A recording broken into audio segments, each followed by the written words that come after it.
الحمد للہ وکفا والصلاة والسلام علی من لا نبی بعد۔ حدیث مبارکہ کا مفہوم ہے خوش و خرم رہے، سرسبز و شاداب رہے وہ آدمی جو میری بات سن کر جوں کسی دوسرے مسلمانوں تک پہنچا دے۔ مضمون حدیث: فَإِذَا رَأَى شَيْئًا يَكْرَهُ عَرَفْنَاهُ فِي وَجْهِهِ۔ آپ صلی اللہ علیہ وسلم کی طبیعت پر کوئی چیز ناگوار گزرتی تو صحابہ پہچان لیا کرتے تھے۔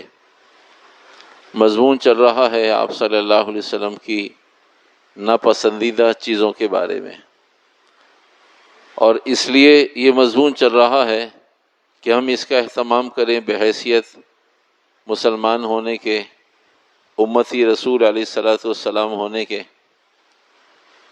کہ ہم ان چیزوں کو ناپسند کریں جو آپ صلی اللہ علیہ وسلم کو ناپسند ہو، اس لیے کہ یہ ایمان کا اعلیٰ درجہ ہے۔ ہمیں وہ چیز ناپسند ہو جو ہمارے نبی کو ناپسند ہے، ہمیں وہ چیز پسند ہو جو آپ صلی اللہ علیہ وسلم کو پسند ہے۔ ایمان کا اس سے اعلیٰ درجہ، ترقی کا کوئی اس سے اعلیٰ مدار نہیں ہے کہ ہماری پسند ہمارے نبی کی پسند ہو، ہماری ناپسند ہمارے نبی کی ناپسند ہو۔ مضمون پہلے سے چل رہا ہے، اسی مضمون کو تسلسل کے ساتھ آگے چلاتے ہوئے تین بنیادی چیزیں ہیں جو آپ صلی اللہ علیہ وسلم کو ناپسندیدہ ہیں۔ پہلی بات، امارت کا، عہدے کا مانگنا۔ مجھے یہ عہدہ دے دیا جائے، میں یہ کام کروں گا، کر سکتا ہوں، میں اس کی اہلیت رکھتا ہوں، میں اس کی صلاحیت رکھتا ہوں، میں بہت اچھا رزلٹ دے سکتا ہوں۔ یہ کیونکہ یہ مضمون بھی اور یہ گفتگو بھی اور یہ چاہت بھی قابل قبول پسندیدہ عمل نہیں ہے، اس لیے آپ صلی اللہ علیہ وسلم نے ارشاد فرمایا تین باتوں میں سے امارت، عہدے کا قبول کرنا، امیر بننا، امارت کا قبول کرنا، عہدے کا قبول کرنا، مانگنا اسے کہ مجھے دے دیا جائے یہ عہدہ، میں اس کو اچھی طرح نبھا سکتا ہوں۔ دوسرے نمبر پر امامت، کہ میں نماز پڑھانے کا اہل ہوں، مجھے امام بنایا جائے اور میں اس قابل ہوں کہ لوگوں کو نماز پڑھاؤں۔ تیسری بات امانت، کسی چیز کو چاہے وہ کسی شکل میں ہو، امانت کو قبول کرنا، یہ سمجھنا کہ میں امانت رکھنے کا اہل ہوں۔ تو آپ صلی اللہ علیہ وسلم نے امانت رکھنے کو بھی ناپسند فرمایا کہ یہ آسان نہیں ہے، اس پر آدمی آسانی کے ساتھ، جلدی کے ساتھ پورا نہیں اتر پاتا، کہیں نہ کہیں کسی نہ کسی شکل میں خیانت ممکن ہے، امامت میں کوئی نہ کوئی غلطی ممکن ہے، امارت میں کوئی نہ کوئی غلط فیصلہ ممکن ہے۔ تو تین چیزوں کے بارے میں آپ صلی اللہ علیہ وسلم نے ارشاد فرمایا، امارت، امانت، امامت۔ امارت، امانت، امامت، یہ تین کام ایسے ہیں، تینوں کو منع کیا گیا کہ یہ پسندیدہ عمل نہیں ہے، کہیں تم کسی خطرے میں، فتنے میں، نقصان میں، خسارے میں نہ پڑ جاؤ، اس لیے احتیاط کرو۔ تینوں میں قدر مشترک، تینوں کے اندر ایسا کیا ایلیمنٹ ہے جس کی وجہ سے ان تینوں کو ایک صف میں کھڑا کر دیا گیا؟ بظاہر ہم انہیں باریک نگاہ سے دیکھیں تو تینوں کے زاویے مختلف، تینوں کے مسائل مختلف، تینوں کے فضائل مختلف، تینوں کا گراؤنڈ مختلف۔ امامت مسجد کی چیز ہے، امارت ملکی بنیادوں پہ ایک چیز ہے، امانت معاشرتی بنیادوں پہ ایک چیز ہے، تو تینوں کو ایک صف میں لا کھڑا کیا۔ امانت نہیں چاہیے، پسندیدہ عمل نہیں ہے، امانت نہیں رکھنی، پورے نہیں اتر سکتے، امامت نہیں خطرے کی چیز ہے، ذمہ داری کی چیز ہے، جواب دہی کی چیز ہے، بہت مشکل کام ہے، میرے بس کا نہیں ہے۔ تو تینوں کو ایک ساتھ ایک صف میں لا کھڑا کیا، ایک ہی صف میں کھڑے ہو گئے محمود اور ایاز۔ تینوں چیزوں کے گراؤنڈ علیحدہ، مسائل علیحدہ، فضائل علیحدہ، لیکن تینوں کو ایک ساتھ کھڑا کر دیا۔ کیا چیز قدر مشترک ہے، کیا چیز ایسی ہے، کیا ایلیمنٹ، کیا عنصر ایسی چیز ہے، کیا علت، کیا سبب ایسی چیز ہے اس کے اندر کہ تینوں میں قدر مشترک ایک وقت میں پایا جاتا ہے؟ وہ کیا چیز ہے؟ وہ ہے آدمی اپنے آپ کو اس کا اہل سمجھنے لگتا ہے، اپنے آپ کو اس کے قابل سمجھنے لگتا ہے۔ یہ خطرے کی بات ہے۔ کوئی آدمی یہ سمجھے میں امانت کوئی مسئلہ ہی نہیں ہے، کیوں خیانت ہوگی؟ میں کوئی گناہ گار آدمی ہوں، خائن آدمی ہوں، میں کیوں کروں گا خیانت؟ اور یہی پہلی سیڑھی ہے خطرے کی. کہ نماز میں پڑھاؤں گا، میں اس قابل ہوں، پڑھا سکتا ہوں نماز. کہ اتنے مجمع میں ذمہ داری خوب، ہاں کیا مسئلہ ہے، پڑھنی تو ہے، نماز پڑھا بھی دیں گے. آدمی اپنے آپ کو اہل ہوتا نہیں ہے، اہل سمجھ رہا ہوتا ہے. امامت کا اہل نہیں ہوتا، امامت کا اہل سمجھ بیٹھتا ہے اپنے آپ کو. یہ خطرے کی علامت. امانت کا اہل نہیں ہوتا، سمجھتا ہے کہ میں بہت امین ہوں اور میں کیوں خیانت کروں گا، میں نے کبھی خیانت کی ہے، میں کیوں گناہ کروں گا، میں نے کبھی گناہ کیا، میں کیوں اللہ کو ناراض ہوں، آج تک کبھی میں نے اللہ کو ناراض کیا. یہ غلط فہمیاں آدمی کو گڑھے میں پہنچا دیتی. تو امانت میں بھی آدمی اپنے آپ کو اہل سمجھتا ہے جبکہ اہل ہوتا نہیں ہے. امامت میں بھی آدمی اپنے آپ کو اہل سمجھتا ہے، اہل ہوتا نہیں ہے. امارت میں عہدے کو قبول کرنا ہے، عہدے کو قبول کرنے میں اپنے آپ کو اہل سمجھتا ہے، اہل ہوتا نہیں. تو یہ تینوں چیزوں میں نا اہل آدمی اپنے آپ کو اہل سمجھ رہا ہوتا ہے. اس لیے اللہ کے نبی علیہ الصلوۃ والسلام نے فرمایا کہ آدمی نا اہل اپنے آپ کو اہل سمجھتا ہے، قبول کرتا ہے اور فتنے میں پڑتا ہے، فتنے میں ڈال دیتا ہے. تو تینوں چیزیں خطرے کی گھنٹی ہیں، تینوں چیزیں خطرے کی علامت ہے. ہم نے زمانے ماضی میں کوئی اچھا کام کیا یا آج تک کسی کام کے بارے میں ہمیں کف افسوس کہ بھئی یہ کیا ہو گیا، دونوں کا تعلق ہماری اہلیت سے نہیں ہے. اگر کوئی اچھا ہو گیا وہ بھی اللہ کے فضل سے ہوا، اگر کوئی غلط ہو گیا وہ بھی ہمارے گناہوں کی پاداش ہے. ہم نے اس موقع پر اللہ کو راضی نہیں کیا، اللہ سے نہیں مانگا، نفل نہیں پڑھے، صدقہ نہیں دیا، اللہ کے آگے عاجزی انکساری نہیں کی، فیصلہ غلط ہو گیا. تو اگر ہم سے ماضی میں پاسٹ میں کوئی کام اچھا ہو گیا ہے تو بھائی اللہ کے فضل سے ہوا ہے، ہماری ہوشیاری سمجھداری سے نہیں ہوا ہے. اللہ کا فضل تھا، اس وقت ہم اللہ کے قریب ہوں گے، اللہ نے فیصلہ کروا دیا. آج ہم اس سے لطف اندوز ہو رہے ہیں، آج ہم اس سے محظوظ ہو رہے ہیں، آج اسے ہم ثمر آور سمجھ رہے ہیں، آج ہم انہیں فائدے کی چیز سمجھ رہے ہیں. وہ جو فیصلہ ہوا تھا نا، بہت اچھا فیصلہ ہوا تھا، تو اس فیصلے کے آج اچھے ثمرات، اچھے نتائج مرتب ہو رہے ہیں. اگر کوئی اچھا فیصلہ نہیں ہوا اور ہم نے یہ خیال کیا اس وقت ہم نے اچھا سمجھ کے کیا تھا، نقصان ہو گیا. آج تک اسے بھگت رہے، وہ فیصلہ تو اس وقت غلط سمجھ کے تھوڑی کیا تھا، اس وقت صحیح سمجھ کے کیا تھا. آج اس کے ثمرات منفی محسوس ہو رہے ہیں. ہماری زندگی میں، ہر آدمی کی زندگی میں بے شمار فیصلے ایسے ہیں کہ اس موقع پر ہم نے صحیح سمجھا، نہیں صحیح سمجھا، اپنے دور سے صحیح کرنے کی کوشش کی لیکن نتیجہ غلط مرتب ہو گیا. اپنے دور سے زیادہ اہمیت نہیں دی لیکن نتیجہ اچھا مرتب ہو گیا. تو اس موقع پر بھی اور آج بھی اللہ کا فضل کار فرما ہے، ہماری اہلیت کار فرما نہیں ہے. انسانوں میں سے ہم تو تھوڑے سے لوگ بیٹھے ہیں، انسانوں میں سے آج جو جہاں ہے، انسانوں میں سے ہم کہیں دور نہیں جاتے، کہیں دور نہیں جاتے. اپنی بات کرتے ہیں اس لیے کہ اپنی بات کرنا آسان. جتنے مسلمان دیندار، سنجیدہ، سمجھدار، صاحب اقتدار، صاحب طاقت، صاحب قوت، صاحب علم، جس صلاحیت کے بھی مالک ہیں، جو کچھ کر رہا ہے، جو آج جہاں ہے وہ اپنی قابلیت سے ہے، جو آج جہاں ہے وہ اپنی قابلیت سے ہے، جو جہاں ہے وہ اپنی. ہم میں سے کوئی ایک بھی اہل نہیں ہے جس کام کو کر رہا ہے. ہم میں سے کوئی ایک آدمی بھی اس کی اہلیت، صلاحیت، اس کیلیبر کا آدمی نہیں ہے اللہ ہم سے آپ سے جو کام لے رہا ہے. اگر آج کوئی عدالت قائم ہو جائے نا، ہم سب زیرو ہو جائے، ہم سب زیرو ہو جائے. ہمیں سب کو سرکاری ڈپارٹ سے ایک شکایت رہتی ہے، سرکاری ڈپارٹ سے، سرکار سے ایک شکایت رہتی ہے کہ بھائی سرکاری عہدوں پہ کون نااہل لوگ بیٹھے ہوئے ہیں، سمجھتے نہیں ہیں، جانتے نہیں ہیں، فیصلے انہیں پتہ نہیں، صلاحیت نہیں ہے، ایجوکیشن نہیں ہے، پروفیشنل لوگ نہیں ہیں، ماہر نہیں ہیں، یہ ساری چیزیں. تو وہی سوال یہ ہے کہ پرائیویٹ سیکٹرز میں فرشتے بیٹھے ہوئے ہیں،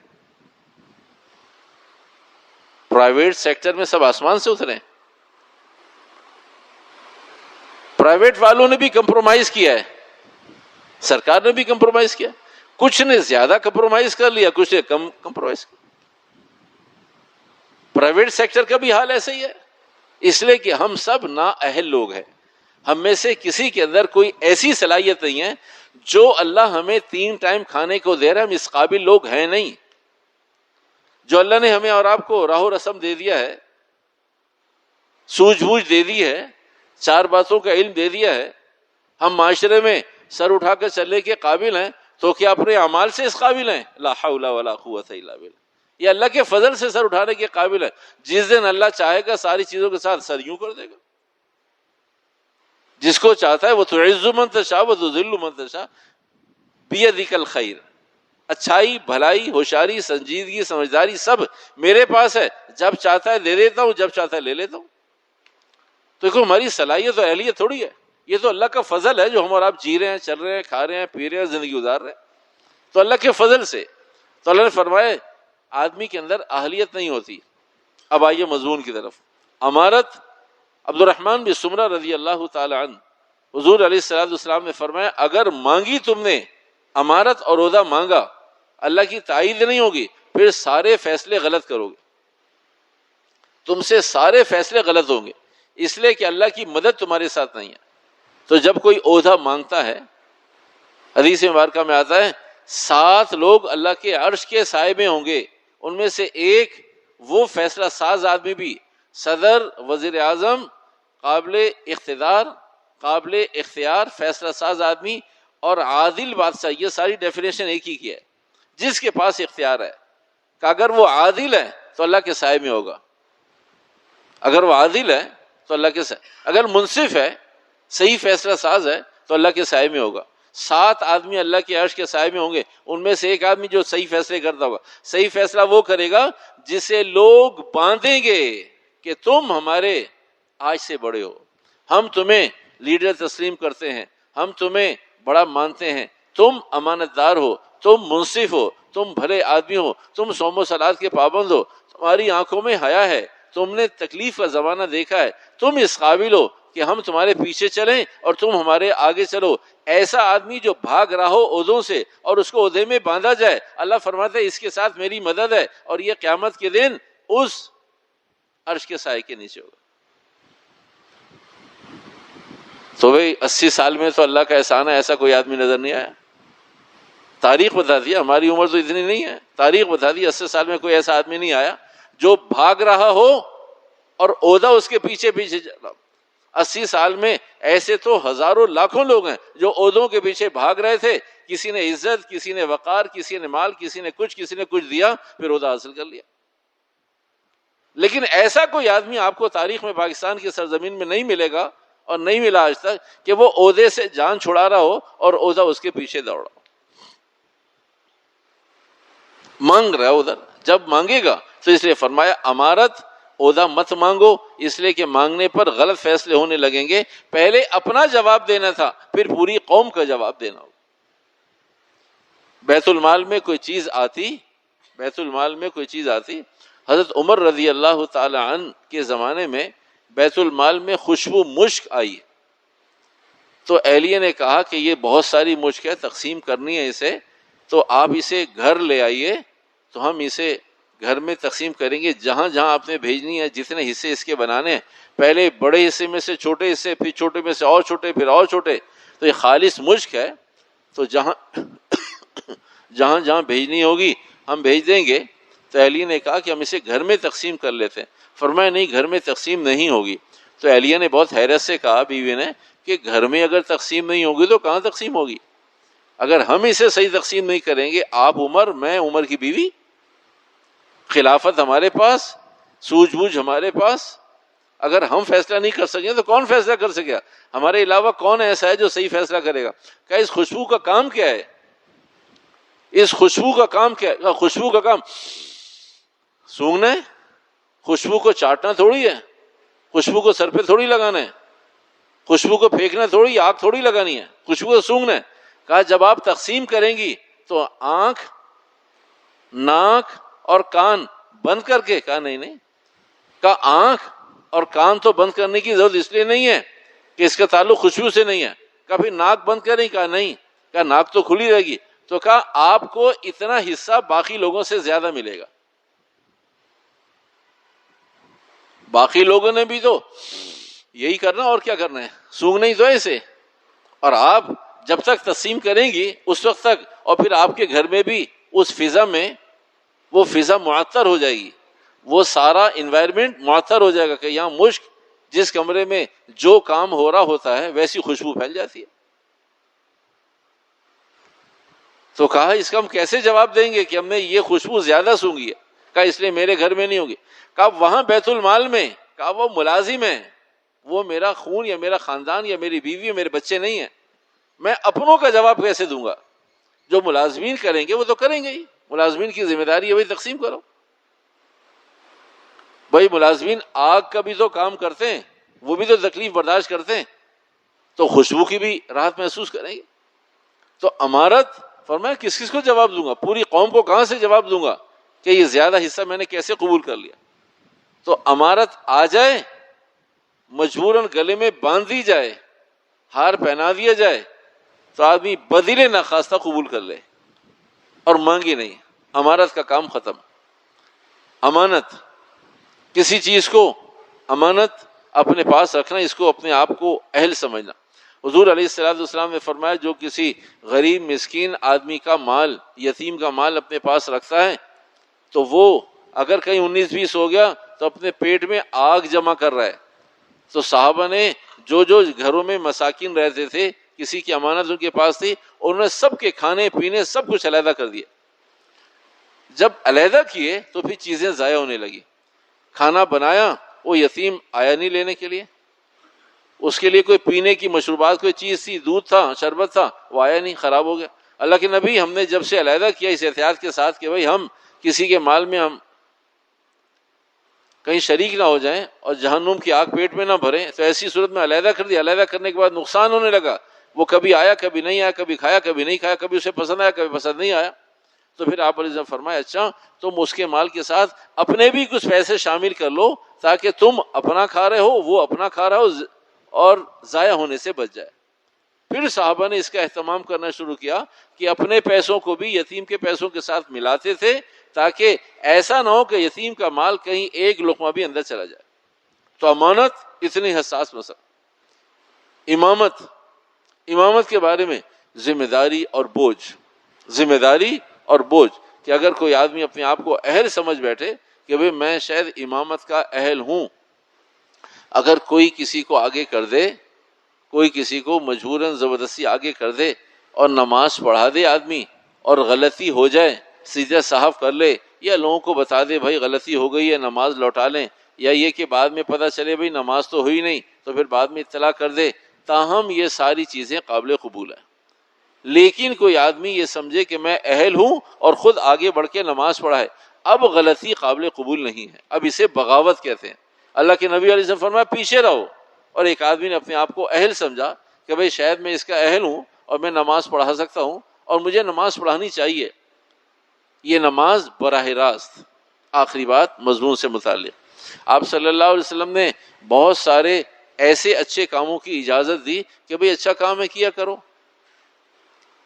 اچھائی کے کاموں کی ترغیب دی کہ بھئی کرنے میں حرج نہیں ہے, آپ کو موقع ملے کرے. لیکن امامت وہ کام ہے جو براہ راست آپ علیہ الصلوۃ والسلام نے بنفس نفیس خود اہتمام کیا ہے. تو بھئی امامت عام چیزوں سے بھی زیادہ حساس مسئلہ ہے, عام چیزوں سے بھی زیادہ حساس مسئلہ ہے, اس لیے کہ آدمی اپنی نہیں پڑھ رہا ہوتا, بہت ساروں کی ذمہ داری لے رہا ہوتا ہے. اگر اس کا اہتمام نہیں کرے گا تو پھر قیامت کے دن بہت سارے لوگ گریبان پکڑ کے کھڑے ہوں گے کہ بھئی آپ نے شوق فرمایا تھا, آپ نے اپنے آپ کو اس کا اہل سمجھا تھا, اور میری نماز اب آپ کی ذمہ داری ہے, بتاؤ قبول ہوئی یا نہیں ہوئی. تو اس واسطے میرے محترم آپ صلی اللہ علیہ وسلم نے جن جن چیزوں کے بارے میں ارشاد فرمایا محتاط رہیں, تو ایمان اعمال کی عافیت محتاط رہنے میں ہے. اگر ہم نے خدا نخواستہ کسی موقع پر اپنے آپ کو اس کا اہل سمجھ کر آگے بڑھنے کی کوشش کی, تو سوائے فتنے کے, سوائے نقصان کے, سوائے خسران کے اور کوئی چیز دامن میں نہیں آئے گی. اللہ ہم سب کو عمل کی اہتمام کی توفیق عطا فرمائے. وآخر دعوانا الحمد للہ رب العالمین. الحمد للہ رب العالمین.